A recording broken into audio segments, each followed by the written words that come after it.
बहुत स्वागत है आपका IND24 के इस खास कार्यक्रम शक्ति की आराधना में। और मैं हूं आपके साथ पल्लवी परिहार।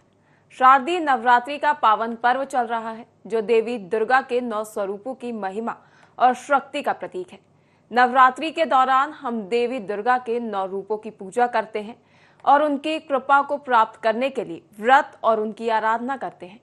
आज शारदीय नवरात्रि का चौथा दिन है और इस दिन की आराध्य है मां कुष्मांडा, आदि शक्ति का वह स्वरूप जिनके एक दिव्य हास्य से सृष्टि की रचना हुई। इन्हें अष्टभुजा देवी भी कहा जाता है। भक्त मानते हैं कि मां कुष्मांडा की आराधना से रोग, शोक और भय का नाश होता है और जीवन में सुख समृद्धि का वास होता है। आइए जानते हैं माता कुष्मांडा के स्वरूप, पूजा विधि और महत्व के बारे में। तो आज हमारे साथ मौजूद हैं आचार्य रविशंकर तिवारी जी, जो कि हमारे साथ साझा करेंगे कैसे माता की आराधना की जाए, कैसे पूजा अर्चना की जाए और माता कुष्मांडा का क्या महत्व होता है। पंडित जी, आपका IND24 में बहुत बहुत स्वागत है। कैसे माता की पूजा करनी चाहिए, आज के दिन का क्या महत्व है, माता कुष्मांडा कैसे उत्पन्न हुई, उनका क्या महत्व माना जाता है? नमस्कार। सर्वा बाधा विनिर्मुक्तो धनधान्य सुतान्वितः मनुष्यो मत प्रसादेन भविष्यति न संशयः। शरत काले महापूजा क्रियते या च वार्षिकी। ये शारदीय नवरात्र चल रही है और शारदीय नवरात्र के आज चतुर्थ दिवस पर माँ भगवती कुष्मांडा का दिन है। सबसे पहले तो आप लोग ये जान लीजिए कि कुष्मांडा माँ होती कौन है। माँ भगवती कुष्मांडा वही है जब इस संसार में प्रलय होती है और ये पूरी पृथ्वी रसातल में चली जाती है, अथवा इस पृथ्वी में अग्नि, जल, वायु किसी भी प्रकार की कोई प्रलय आती है, तो फिर से जब इस सृष्टि का सृजन होता है तो उसे माँ भगवती कुष्मांडा ही करती हैं। एक समय की बात है जब इस संसार में प्रलय हो गई और चारों तरफ धुआं ही धुआं हो गया, अंधेरा ही अंधेरा हो गया, तब समस्त लोकों के जितने भी देवता हैं, ऋषि हैं, मुनि हैं, वो देखने लग गए कि कौन सी ऐसी देव सत्ता है जो पुनः सृष्टि का सृजन करेगी। तो माँ भगवती सहज रूप से उठी और उन्होंने थोड़ा सा मुस्कुराया और मात्र मुस्कुराने मात्र से उनके इस उद्यम से पूरी पृथ्वी की संरचना हो गई। माँ भगवती कुष्मांडा, कुष्मांड यानी एक गोलाकार स्वरूप। माँ भगवती को कुष्मांड अत्यंत प्रिय है, जिसे कद्दू कहा जाता है। कद्दू की सब्जी माँ भगवती को बहुत प्रिय है। कद्दू का हलवा, कद्दू की खीर, ये सब माँ भगवती को बहुत प्रिय है। माँ भगवती कुष्मांडा सिंह पर सवार हैं। माँ भगवती अष्टभुजा धारण किए हुए हैं। उन अष्टभुजाओं में क्रमशः कमंडल है, कमल है, धनुष है, तीर है, चक्र धारण करती हैं, गदा धारण करती हैं, माला धारण करती हैं और अपने बाएं हाथ में माँ भगवती अमृत से भला हुआ स्वर्ण कलश धारण करती हैं। ऐसी माँ भगवती दिव्य साड़ी पहनी हुई हैं। माँ भगवती जो साड़ी पहनी है उसमें सोने की कढ़ाई है। माँ भगवती के मस्तक पर सुंदर मृग मद का तिलक लगा हुआ है। माँ भगवती के मस्तक पर सुंदर स्वर्ण और उसमें बहुत सारे हीरे जटित मुकुट है। ऐसी माँ भगवती कुष्मांडा का स्वरूप है। तो वहीं पंडित जी, आपने बताया कि माता का महत्व क्या है और कैसे माता उत्पन्न हुई और माता का स्वरूप कैसा है। वहीं अब हम जानना चाहेंगे कि माता के इस स्वरूप की कैसे पूजा की जाए, कैसे माता को प्रसन्न करने के लिए भक्त उनकी आराधना करें। माँ भगवती कुष्मांडा को सृजनकर्ता कहा जाता है। माँ भगवती ने जिस प्रकार मुस्कुराकर पृथ्वी का सृजन किया, तो ऐसा माना जाता है कि कोई संरचना करनी हो, कोई सृजन करना हो, कुछ प्रारंभ करना हो, तो उस माँ भगवती की उपासना करनी चाहिए। माँ भगवती कुष्मांडा, कई बार परिस्थितियाँ ऐसी हो जाती हैं कि हमारे घर में, हमारे व्यापार में, हमारे जीवन में चीज़ें अस्त व्यस्त हो जाती हैं। ऐसी स्थिति में पुनः हमें सृजन करने की आवश्यकता होती है और सृजन की शक्ति प्राप्त कहाँ से होगी, तो वो माँ भगवती कुष्मांडा से होगी। माँ भगवती कुष्मांडा जिनके दिव्य मंत्रों का अगर जप किया जाए तो उससे बड़ा ही शुभ प्रभाव होता है। माँ भगवती कुष्मांडा को कद्दू अत्यंत प्रिय है। माँ भगवती को अनार अत्यंत प्रिय है। माँ भगवती को समस्त रक्त वर्ण की खाद्य सामग्री, जिसमें विशेष तौर पे अनार हो गया और हलवा हो गया, ये माँ भगवती को प्रिय है। माँ भगवती को सुंदर कमल की माला अथवा गुलाब की माला अथवा अड़हुल के फूल की माला अत्यंत प्रिय है। माँ भगवती की इस प्रकार अर्चना वंदना करने से माँ प्रसन्न होती हैं। माँ भगवती के मस्तक पर मृग मद का लाल चंदन, कुमकुम जिसे कहते हैं, वो लगा हुआ है। तो माँ भगवती की इस प्रकार उपासना करने से माँ भगवती मनवांछित फल देती हैं। चतुर्थ दिवस पर सुबह अपने घर में साफ सफाई करनी चाहिए, अपने आसन को शुद्ध करना चाहिए, घर में जहाँ कुछ भी गंदगी है, कोई निर्माल्य पड़ा है, उसको विसर्जन कर देना चाहिए। स्नान ध्यान करके शुद्ध आसन पर बैठ के गाय के घी से निर्मित दीपक जलाना चाहिए और उस दीपक के बाद माँ भगवती की जो सामने प्रतिमा रखी है उस प्रतिमा का ध्यान करना चाहिए, रक्त पुष्प समर्पित करने चाहिए। माँ भगवती का ध्यान करके उनको शुद्ध स्नान कराना चाहिए, दूध दही घी शक्कर सहित पंचामृत से उनको स्नान करना चाहिए। शुद्ध स्नान कराने के बाद में वस्त्र इत्यादि पहनाकर और उनको सुंदर तिलक लगाना चाहिए, माला पहनानी चाहिए, अबीर गुलाल धूप दीप इत्र लगाना चाहिए, नैवेद्य चढ़ाना चाहिए। माँ भगवती को सुंदर एक छोटी सी कटोरी में रक्त चंदन डालकर उसमें रक्त पुष्प डालकर अक्षत डालकर और सुंदर विशेष अर्घ प्रदान करना चाहिए। इसके बाद हाथ जोड़कर प्रार्थना करें।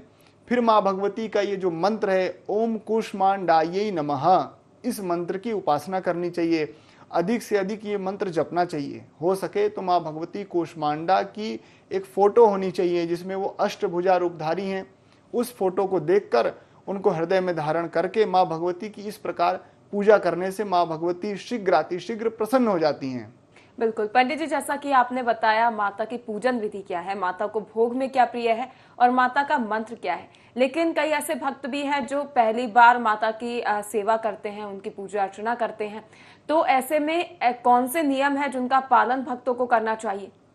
भावो ही विद्यते देवा आचारहीनम न पुनंति वेदा। जो आचरणहीन होता है उसको वेद भी पुनीत और पवित्र नहीं कर सकते, उसको गंगा भी पवित्र नहीं कर सकती। इसलिए अगर आप किसी देव सत्ता की उपासना करना चाहते हैं, किसी देवी की पूजा करना चाहते हैं, माँ भगवती कुष्मांडा की पूजा करना चाहते हैं, तो सबसे पहले अपना अंतःकरण शुद्ध करना पड़ेगा। और अंतःकरण शुद्ध होता है बाह्य शुचिता से।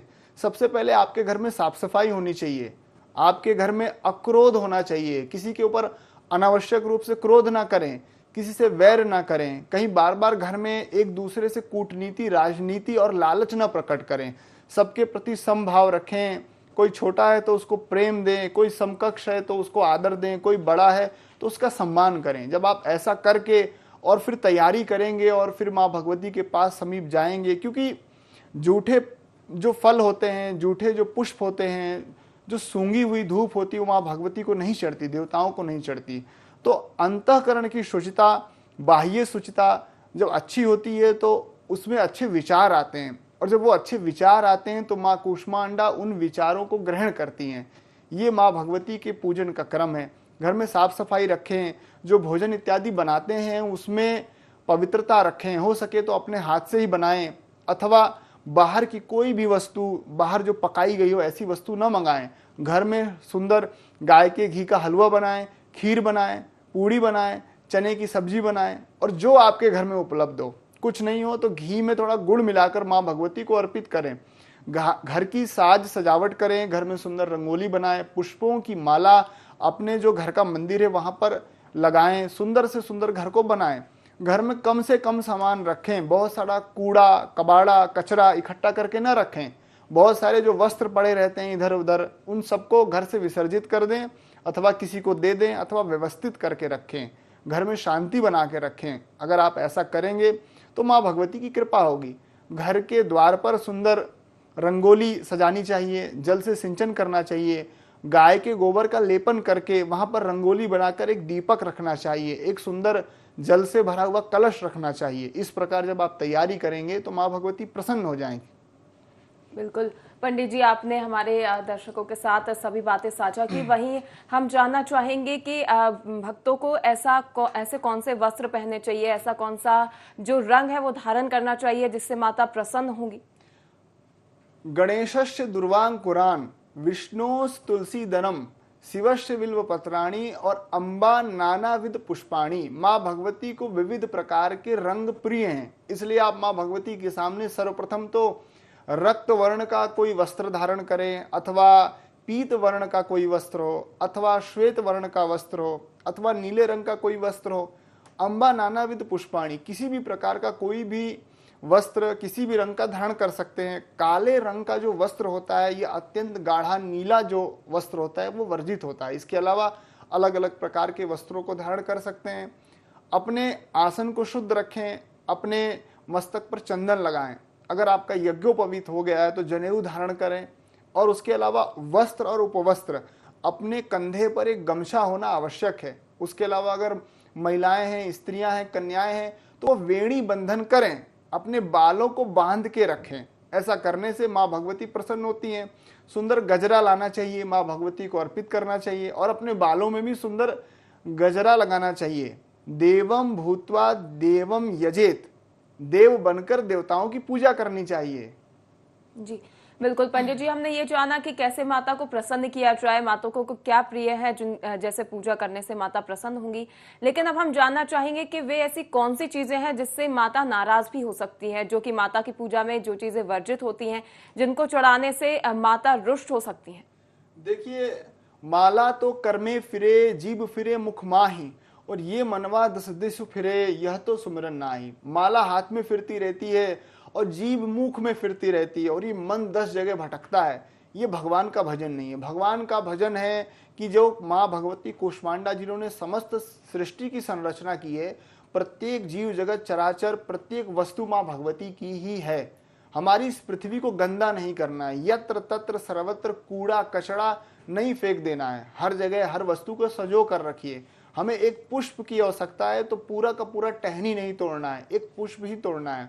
अपने घर में जो परिवार है, जैसे आपकी धर्म पत्नी है, आपके बच्चे हैं, आपके भाई हैं, इनमें ही माँ का स्वरूप देखना है। इनके साथ छल नहीं करना है, इनके साथ शुचिता के साथ प्रस्तुत होना है, इनके साथ प्रेम के साथ प्रस्तुत होना है, किसी का अपमान नहीं करना है। यह संसार, प्रत्येक मनुष्य और खास करके बच्चे प्रतिभा के धनी होते हैं, तो प्रत्येक व्यक्ति की प्रतिभा को निखारना चाहिए। जैसे अगर कोई व्यक्ति फोटो खींच रहा है तो उससे कह दीजिए कि भैया तुम वीडियो बनाओ, और जब वो वीडियो बनाने लगे तो उस वीडियो को स्वयं प्रसारित करिए। जब आप ऐसा करेंगे तो उसकी प्रतिभा बढ़ेगी, उसका मनोबल बढ़ेगा। कोई व्यक्ति अच्छा लिखता है तो उसको और अच्छे शब्दों का चयन करने की प्रेरणा दीजिए और वो उसके लेखन को जगह जगह प्रसारित करिए। मतलब सबका मनोबल बढ़ाना। ऐसे अगर हम एक दूसरे के साथ पेश आएंगे तो अच्छा रहेगा। आपके घर में जो वृद्ध माता पिता हैं उनकी चरण सेवा करिए, उनको औषधि दीजिए, उनका ध्यान रखिए।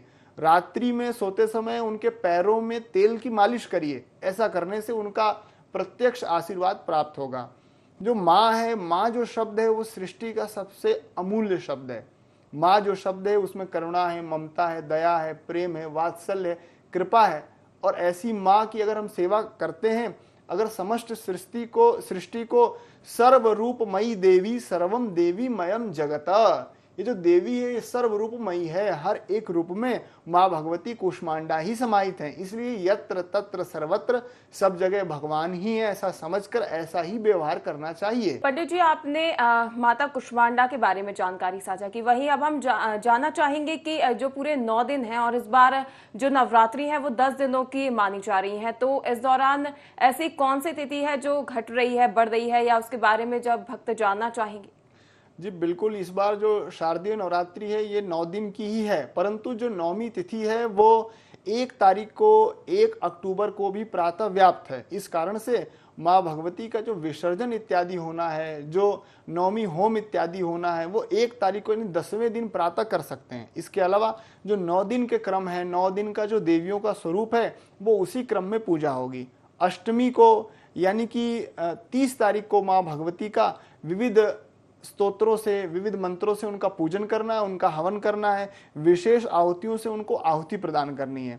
जिन लोगों ने अष्टमी और नवमी को कन्या भोज कराते हैं वह अष्टमी नवमी को कन्या भोज करा सकते हैं, 29 अथवा 30 तारीख को करा सकते हैं। लेकिन जहां पर कन्याएं शीघ्र नहीं मिल पाती हैं, स्कूल जाना रहता है, उस स्थिति में आप पहले भी करा सकते हैं। चौथे दिन, 5वें दिन, 6वें दिन, जब आपके घर में सुविधा हो, कन्याएं उपलब्ध हो जाएं, उनका भोजन कराइए, उनको प्रसाद दिलाइए, उनको माँ भगवती का स्वरूप जानकर उनका पूजन करिए। ऐसा करने से माँ भगवती प्रसन्न होती हैं। और विशेष बात यह है कि अपने घर में नित्य ही माँ भगवती के मंत्रों का जाप कीजिए। कुछ नहीं तो ओम शिव शिव शिव शिव कह सकते हैं, ओम रुद्राणी कह सकते हैं। माँ भगवती विविध रूपों में व्याप्त हैं। गौरी, पद्मा, सची, मेधा, सावित्री, विजया, जया, देवसेना, स्वधा, स्वाहा, मात्रः, लोकमात्रः, धृति, पुष्टि, तुष्टि, आत्मनः, कुल देवता। ये माँ भगवती के विविध नाम है। इन मंत्रों का, इन नामों का जप करने से भी लाभ होता है। आप इन 9 दिनों में अपने घर में समय नहीं मिल पा रहा है तो अपने ऑफिस में 5 मिनट का समय निकालिए, वहीं अपनी कुर्सी पर बैठे बैठे अपनी आंखों को बंद कीजिए और अपने हृदय में, अंतःकरण में माँ भगवती का दिव्य स्वरूप, ऐसा स्वरूप देखिए कि जैसे माँ भगवती बिल्कुल कांच की तरह और मणि की तरह उनका चेहरा चमक रहा है। माँ भगवती के 3 नेत्र हैं, उनके मस्तक पर सुंदर एक मुकुट धारण किया हुआ है उन्होंने, उनके हाथों में क्रमशः शंख, चक्र, पद्म और गदा धारण किए हुए सिंह पर सवार हैं। उनकी जो साड़ी है वो रक्त वर्ण की है और उसमें सोने की कढ़ाई लगी हुई है। माँ भगवती के गले में मोतियों की माला है और माँ भगवती ने कृत्रिम कोई लिपस्टिक नहीं लगा रखा है। माँ भगवती अपने मुंह में पान चबा रही हैं और उस पान के रस की वजह से उनका जो होष्ठ है वो रक्त वर्ण का हो गया है और अपनी आंखों में करुणा लिए हुए माँ भगवती हम सभी को देख रही हैं, मानो ये कह रही हों कि तुझे क्या कष्ट है और मैं उस कष्ट को दूर करने के लिए इस बार शारदीय नवरात्रि में आई हूँ। अगर ऐसा हम माँ भगवती का ध्यान करते हैं तो माँ भगवती हमारे समस्त कष्टों को दूर करती हैं। जी बिल्कुल पंडित जी, आपने बहुत ही सुंदर तरीके से माता के स्वरूप के बारे में वर्णन किया है। वहीं मैं जानना चाहूंगी कि अभी हमने बात की माता कुष्मांडा के बारे में, लेकिन यदि हम पूरे 9 दिनों की ही बात करें तो पूरे 9 दिनों में भक्तों को किस प्रकार से आराधना करना चाहिए, कैसे माता की पूजा करना चाहिए, कैसे जल चढ़ाना चाहिए? देखिए, जो शारदीय नवरात्रि होती है मुख्य तौर पर 4 नवरात्रियां होती हैं। प्रथम जो नवरात्रि होती है वो माघ शुक्ल पक्ष में आती है, जो गुप्त नवरात्रि होती है। फिर चैत्र जो नवरात्रि होती है शुक्ल पक्ष में आती है। फिर उसके बाद में आषाढ़ शुक्ल पक्ष में नवरात्रि आती है और ये शारदीय नवरात्रि। चारों नवरात्रियां जब ऋतु काल परिवर्तित होता है तो आती हैं। अभी कुछ दिन पहले ही ग्रीष्म ऋतु चल रही थी, उसके बाद वर्षा ऋतु आई और अब शरद ऋतु लग गई है। शारदीय नवरात्रि के पास ही शरद ऋतु आती है, तो संधि काल में ये शारदीय नवरात्रि आती है जब ऋतु का परिवर्तन होता है। संधि काल का विशेष महत्व होता है। जैसे प्रातः 6 बजे का जो समय होता है वो अत्यंत महत्वपूर्ण होता है। दोपहर में जो 12 बजे का समय होता है वो महत्वपूर्ण होता है। शाम को 6 बजे जो प्रदोष वेला होती है वो भी महत्वपूर्ण होती है और रात्रि में जो 12 बजते हैं वो महत्वपूर्ण होते हैं। तो संधि का जो समय होता है वो विशेष होता है, इसलिए प्रातः ही उठ जाना चाहिए। 5:30 6 बजे यानी सुबह 5 से 7 के बीच में माँ भगवती का पूजन करना चाहिए। क्षिति जल पावक गगन समीरा, इन 5 चीजों से मिलकर ये संसार बना है, हम भी बने हैं। तो इन 5 चीजों से माँ भगवती का अर्चन करना चाहिए। माँ को जल चढ़ाएं, माँ को अग्नि यानी कि दीपक लगाएं, माँ भगवती को सुंदर धूप लगाएं, माँ भगवती के सामने सुंदर दिव्य मंत्रों का पाठ करें। क्योंकि जब हम कोई वस्तु चढ़ाते हैं, जैसे मान लीजिए हमने पुष्प चढ़ाया, तो पुष्प को हमने पहले देखा, पुष्प ने हमें आनंदित किया, उसकी सुगंध, उसकी मकरंद, उसकी सुंदरता को पहले हम देखकर मोहित हो गए, यानी उसका लाभ हमें प्राप्त हुआ। जब हम धूप जलाते हैं तो धूप की जो सुगंध है वो हमें मिलती है, बाद में भगवान को मिलती है। जब हम इत्र चढ़ाते हैं तो इत्र पहले हमारे हाथों में महकता है, फिर भगवान के पास महकता है। तो जो ये वस्तुएं चढ़ाते हैं भगवान को, माँ भगवती को 9 दिन तक, ये हमें शुद्ध करने आई हैं, ये हमें ठीक करने आई हैं। तो क्रिएटिविटी होनी चाहिए। कृत्रिम जो वस्तुएं होती हैं वो माँ भगवती को नहीं चढ़ती हैं, शुद्ध चढ़ती हैं। और भगवान जो होते हैं वो भाव के भूखे होते हैं, वो वस्तु की कीमत नहीं देखते हैं, वो मन का भाव देखते हैं, प्रेम देखते हैं। तो भाव में विभोर होकर माँ भगवती का हम जैसे भी पूजन करेंगे, जो भी विधि हमें ज्ञात है, जो भी हमें मंत्र ज्ञात है, उससे माँ भगवती प्रसन्न होंगी और आपके ऊपर कृपा करेंगी। बिल्कुल पंडित जी, मैं जानना चाहूंगी कि जैसे आजकल व्यस्ततम समय के चलते लोगों को पूजा का समय नहीं मिल पाता है और लोग अपनी सुविधा अनुसार माता की पूजा कर देते हैं किसी भी समय पर, तो ऐसा कौन सा समय है जब माता की पूजा नहीं करनी चाहिए? सेवा धर्मो परम गहना योगिनाम अपि दुर्लभम। सेवा जो होती है वो सबसे बड़ी पूजा होती है। परमात्मा की जो पूजा है उसके 3 क्रम बताए गए हैं, ज्ञान कांड, उपासना कांड और कर्म कांड। कर्म कांड यानी बहुत सारी वस्तुएं ले आइए, बहुत सारा कलश लगा लीजिए और बहुत सारी विविध वस्तुओं से, सामग्रियों से माँ भगवती का पूजन कीजिए। ज्ञान कांड यानी कि हमारे आसपास जो चीजें शुद्ध करने लायक हैं, जो ठीक करने लायक हैं, जैसे कचरा पड़ा हुआ है घर के बगल में और उसको हम साफ नहीं कर रहे हैं और जाके विविध सामग्री खरीद के ला रहे हैं, तो वो गलत है। अगर हमारे घर में कचरा है तो पहले उसको साफ करिए। उसके अलावा उपासना कांड, उपासना कांड में ये होता है कि हम माँ भगवती का मेडिटेशन करते हैं, उनका ध्यान करते हैं। माँ जो शब्द है उसका उच्चारण करते हैं। ओम ऐम जो शब्द है उसका उच्चारण करते हैं। ओम ह्रीम जो शब्द है उसका उच्चारण करते हैं। ओम क्लीम, ऐम ह्रीम क्लीम, ये महाकाली, महालक्ष्मी और महासरस्वती का क्रमशः ये मंत्र है। एक पंडित जी थे, उन्होंने अपने मित्र से एक अनुष्ठान कराया जिसमें उनको पुत्र प्राप्ति चाहिए थी, और उनके जो मित्र थे वो थोड़े तोतले थे, थोड़ा बोलते समय अटक जाते थे। तो उन्होंने बात बात में कह दिया कि आप हैं तो ठीक, परंतु थोड़े तोतले हैं, थोड़े मूर्ख टाइप के लगते हो, ऐसा बोल दिया। जब उनका अपमान कर दिया तो उन्होंने, जब अनुष्ठान पूर्ण हुआ तो उन्होंने कहा तुम्हें संतान तो होगी, लेकिन वो संतान मूर्ख होगी। उन्होंने कहा कि वो संतान जब 9 वर्ष की हो जाएगी और 9 वर्ष की आयु में जब वो सत्य बोलने का उद्यम करेगी तो फिर से वो जो संतान है वो ज्ञान को प्राप्त होगी। वैसा ही हुआ, वो संतान उत्पन्न हुई, लेकिन 9 वर्षों तक उसे शुद्ध गायत्री मंत्र भी बोलना नहीं आता था। फिर उस संतान ने, पूर्व में कहे हुए कथन के अनुसार, उस संतान को बताया गया, वो जो बालक था उसने 1 वर्ष का तप किया। उसने कहा कि मैं 1 वर्ष तक झूठ नहीं बोलूंगा, और वो 1 वर्ष तक माँ भगवती का ध्यान करता रहा और उपासना करता रहा। 1 वर्ष जब पूर्ण होने को आए तो रात्रि के 12 बजे एक उसकी कुटिया में लहूलुहान सूअर कहीं से आ गया, और उस सूअर को देखते ही उसने कहा कि एम, और जैसे एम कहा तो एम जो शब्द होता है वो माँ भगवती महाकाली का होता है, महालक्ष्मी का होता है, महासरस्वती का होता है, त्रिगुणात्मिका देवी का होता है। माँ भगवती पराम्बा जगदम्बा वहां प्रकट हो गई। फिर वो बहेलिया आया, बहेलिये ने कहा कि क्या आपने यहाँ पर मेरे शिकार को देखा है? तो उसने सोचा कि अगर मैं सत्य बताता हूं तो वो उसको मार देगा, और अगर मैं झूठ बोलता हूं तो मेरा व्रत खंडित हो जाएगा। तो उस सत्यपा ने कहा, उस बालक ने कहा कि जिसने देखा है वो बोल नहीं सकता, और जो बोल सकता है उसने देखा नहीं। जब उस बहेलिये ने ऐसा सुना तो वो भाग गया वहां से, और तभी माँ भगवती प्रकट हुई। उन्होंने कहा तुमने बहुत ही बुद्धिमत्ता पूर्ण जो उत्तर दिया उससे मैं प्रसन्न हूं, आज से तुम बहुत बड़े विद्वान हो जाओगे। तो अगर हम उद्यम करें तो उससे हमारे मन में विद्वता आएगी, हमारे मन में पवित्रता आएगी, शुचिता आएगी।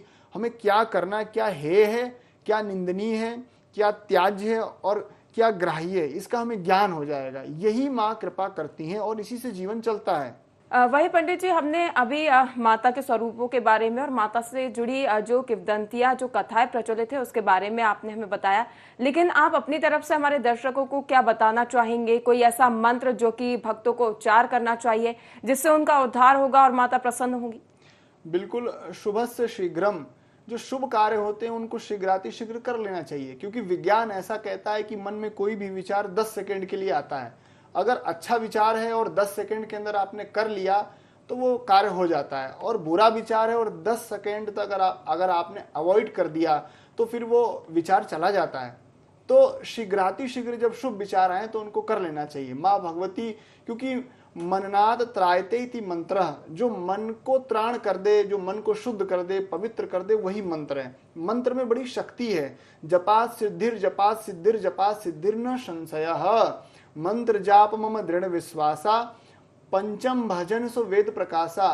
गीता में भगवान श्री कृष्ण ने कहा है कि अर्जुन, यज्ञानाम जप यज्ञोस्मि, जितने भी संसार में यज्ञ उसमें मैं जप यज्ञ हूं। यानी कि हमें जप करना चाहिए, और जप किसका करना चाहिए? मंत्र का। तो कौन सा ऐसा मंत्र है जिसका जप करने से फल मिलेगा? तो दुर्गा सप्तशती में लिखा है कि मृणानी रुद्राणी शिव शिव भवानी ति जपतः, यानी मृणानी शब्द जो है, ओम मृणानी दिव्यै नमः, ओम शिवायै नमः, ओम भवान्यै नमः, इस मंत्र का रुद्राक्ष की माला से अगर जप किया जाए, 1000 जप किया जाए, 1,00,000 जप किया जाए, 9 दिन में संकल्प करके कि मैं इतना जप करूंगा अथवा करूंगी, उससे लाभ होता है। मन को शुद्ध रखने के लिए सबसे अच्छी बात यह है कि व्यस्त रहिए। जितना आप व्यस्त रहेंगे उतना आनंद में रहेंगे। आधुनिकता का और आधुनिक चीजों का, गैजेट्स का प्रभाव मनुष्य के जीवन में ऐसा हो चुका है कि व्यक्ति विक्षिप्त होता जा रहा है, और एक ज्ञान का प्रकाश ही है जिससे हम अपने स्वतः अपने उस मूलभूत स्वरूप को प्राप्त कर सकते हैं। उसके लिए आपको इन गैजेट से दूर रहना पड़ेगा और प्राकृतिक चीजों का अनुमोदन करना पड़ेगा। अगर आप ऐसा करेंगे तो आपका जीवन अच्छा रहेगा। एक जो पुष्प होता है, जब वो कांटों के बीच में रहता है तो वो चमकता रहता है, लेकिन उस पुष्प को तोड़कर किसी सैया पर फेंक दो, वो मुरझा जाएगा। जब आप जब तब तपस्या जीवन में रहेंगे, विचारों के साथ जीवन जिएंगे, अपनी बाउंड्री लाइन को क्रॉस नहीं करेंगे, आपको पता है कि मुझे क्या करना है, क्या बोलना है, क्या देखना है, जब इन विचारों पर दृढ़ निश्चय के साथ रहेंगे तो सब कुछ जीवन में अच्छा ही होगा। मधुमक्खी जो होती है वो जगह जगह पुष्पों से पराग चुराती है और शहद का निर्माण करती है। इसलिए अगर आप ऐसा मधुमक्खी जैसा स्वरूप बनाएंगे तो आपका जीवन आनंदमय हो जाएगा। जी बिल्कुल, आपका जानकारी साझा करने के लिए और हमारे दर्शकों को बताने के लिए कि किस प्रकार से पूजा करना चाहिए, माँ को कैसे प्रसन्न करने के लिए, माँ की आराधना करना चाहिए, आप बताने के लिए, जानकारी साझा करने के लिए बहुत बहुत धन्यवाद पंडित जी। तो आपने जाना कि पंडित जी ने किस प्रकार से माता को प्रसन्न करने के लिए उनकी प्रिय चीजें, प्रिय भोग और उनकी पूजा अर्चना के बारे में जानकारी साझा की। वहीं माता को प्रसन्न करने के लिए ये सब चीजें तो जरूरी हैं ही, लेकिन पंडित जी ने हमें ये भी बताया कि किस प्रकार से माता को प्रसन्न करने के लिए सेवा भाव और समर्पण भी जरूरी है। तो आज हमने जाना माता कुष्मांडा के स्वरूप की महिमा और उनकी आराधना कैसे की जाती है इसके बारे में। आप भी इस नवरात्रि में मां की कृपा पाने के लिए पंडित जी की ओर से बताए गए मंत्र और उनकी विधियों का पालन कर सकते हैं। हमारी तरफ से आप सभी को नवरात्रि की हार्दिक शुभकामनाएं। जय माता दी।